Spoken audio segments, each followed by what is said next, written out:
అంటే వ్యక్తులకు కావచ్చు, లేకపోతే సంస్థలు కావచ్చు. మీరు చెప్తున్న ఇన్సూరెన్స్ ఏదైతే ఉందో, అంటే నిజంగా జీవితానికి ఒక బీమా లాంటిది. ఆ బీమా పట్ల నిర్లక్ష్యం కనిపిస్తుంది.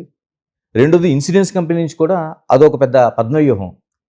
ఏది ఎవరు ఎలా చేయాలనేది తెలియని పరిస్థితి. కింది స్థాయిలో ఒక మధ్య తరగతి కావచ్చు, పేదవాడు కావచ్చు, వీళ్ళు నిజంగా ఇన్సూరెన్స్ చేయాలంటే అవకాశాలే కనిపించని ఇది ఉంది. ఇది కూడా సింప్లిఫై చేసే అవకాశం గాని మీ స్టడీస్‌లో.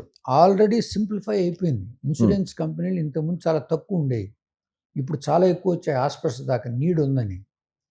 ఆన్లైన్‌లో చేసుకోవచ్చు. మీరు ఇన్సూరెన్స్ అనేది ఆన్లైన్‌లో. ఓన్లీ థింగ్ ఏంటంటే మన మైండ్ సెట్ మారటం. ఓకే.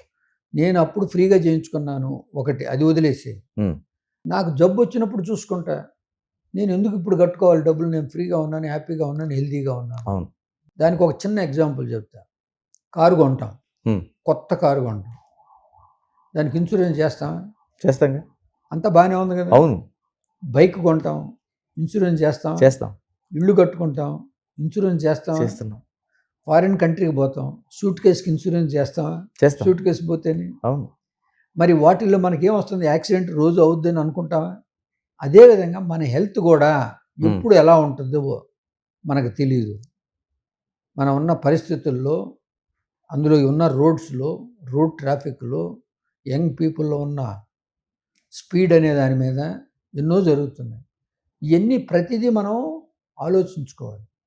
ఏ రోజైతే ఇవన్నీ ఆలోచించుకోవాలండి, చేసుకున్నప్పుడే నీ జీవితం చాలా హ్యాపీగా ఉంటుంది.